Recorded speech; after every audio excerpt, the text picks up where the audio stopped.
A ver, Victoria. Ese Victoria. Gloria a Dios. Los niños que te dije. Muy buenos días.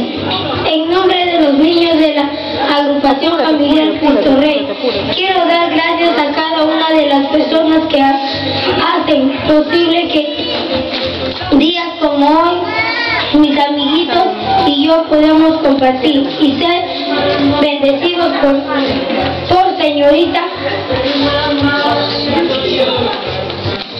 Yamina Solís, señor César de Farmacia, señora Gaby de Librería Gaby, señora Carmen Villón, señora Linda, señorita Yolanda.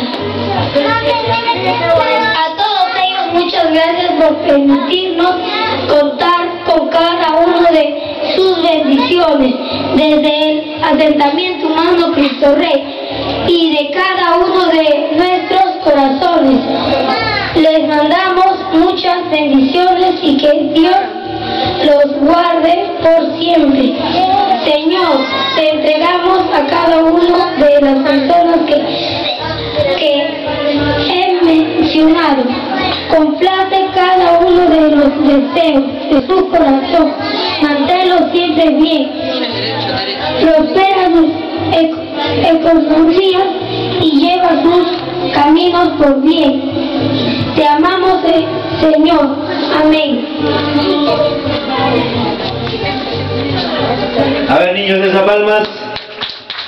Fuerte, esas palmas, a ver, todos los niños. No se escuche esas palmas al grito, a ver.